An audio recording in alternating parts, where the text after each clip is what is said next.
I'm Darren with Akshon Esports, and welcome back to another installment of Akshon Recap, the show where we highlight various stories across the esports community. Just to get this out of the way, the Year of the Dog patch is finally here with new skins, emotes, and highlight intros being added into the game. I'm personally a fan of the new Pharah, Genji, that sword is just amazing, and the McCree skins, and this new highlight intro.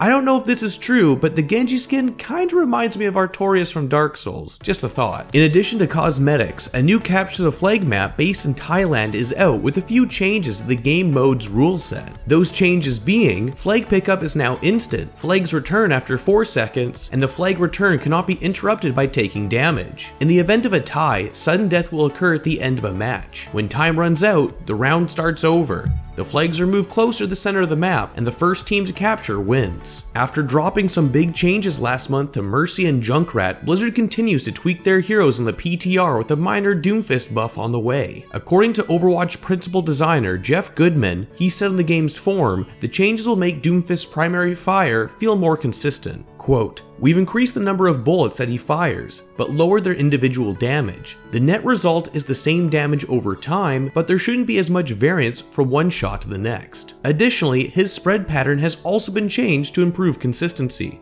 Jeff noted that there is at least one more change undergoing internal testing at the moment that won't hit the PTR until a little bit later. Additionally, there are some other changes that will be coming to the PTR. These Sombra changes being, she will no longer gain ult from health pack healing, weapon spread will be decreased by 10%, hacking speed will be increased from 0.8 seconds to 0.65 seconds. Hacking will disable more abilities. Basically, this will be any ability that includes pressing a button. Here's a small list. For instance, Genji's double jump and wall climb, Pharah's hover jets, Hanzo's wall climb, Lucio's current crossfade song will be disabled, and Mercy will have her angelic descent disabled. The idea is to take away some power out of her ult, but still provide more power to her overall abilities. What are some of your thoughts on these gameplay changes? They seem to be quite radically changing Sombra's kit. Are they for the better, or are they going to make her a weaker character overall? We would love to hear your thoughts in the comments section below. Now, for something a bit different, there's a lot of art in the Overwatch community made by fans to help support their favorite team. Our on-site reporter Adam Nayland had a chance to ask Boston Uprising's Dreamcasper and Houston Outlaws Jake on how it feels to see so much fan support.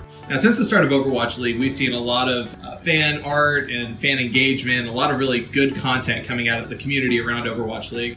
What's some of your favorite, maybe like pieces of art or memes that have come out about your team or about the Overwatch League in general? Well, I love when people do art of us because it's really pretty cool. Like they do art of the whole team and it just shows like we're all happy and we all get along. So it's really nice when people do like stuff for us because people consider us like underdogs, right? But then people still support us by doing that kind of stuff. So it's nice. I think the biggest thing for me is just like seeing all this fan support in the form of artwork or tweets or just social media posts or people just like messaging me. You know, like almost everything is positive. There's just this overwhelming energy behind us. And I think we as the team totally feel that.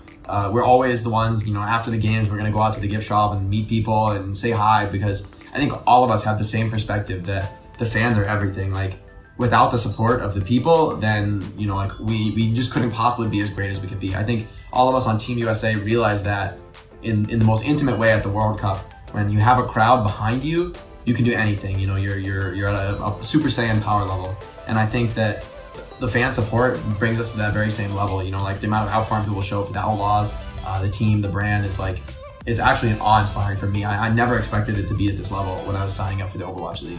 But now that it's here, it just makes me want to go to even the next level.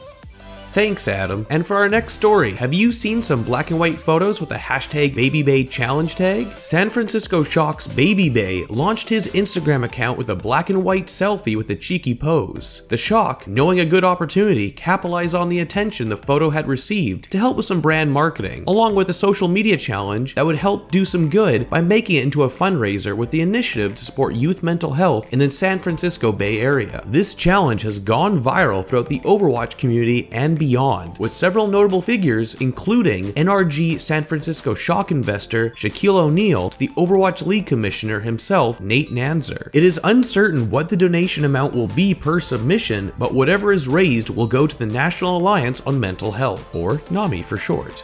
We tried warning everyone with the previous video, but it seems sickness is still plaguing the Overwatch community. According to a post on the official Overwatch League page, it turns out that the New York Excelsior's Arc was feeling under the weather after falling ill to the flu that had been spreading like wildfire. It was uncertain if he could even play during their match against the Dallas Fuel last Saturday, but managed to put on a fantastic performance and secure the win with his team 3-1. Players and coaches across the Overwatch League have come down with the flu recently, and things got so bad over the past week that the New York Excelsior were forced to cancel several team meetings despite the high stakes of their matches. Now in League of Legends, most people use their QWER keys for their primary abilities and typically D and F for their summoner spells. However, CLG marksman Trevor Stixxay Hayes is a bit different. According to an article by Corsair, Stixxay uses the WASD keys to move his camera around the map, and he uses the 1, 2, 3, and 4 number keys for his abilities. Stixxay made the setup change after struggling with camera motion for a game, and decided to go with the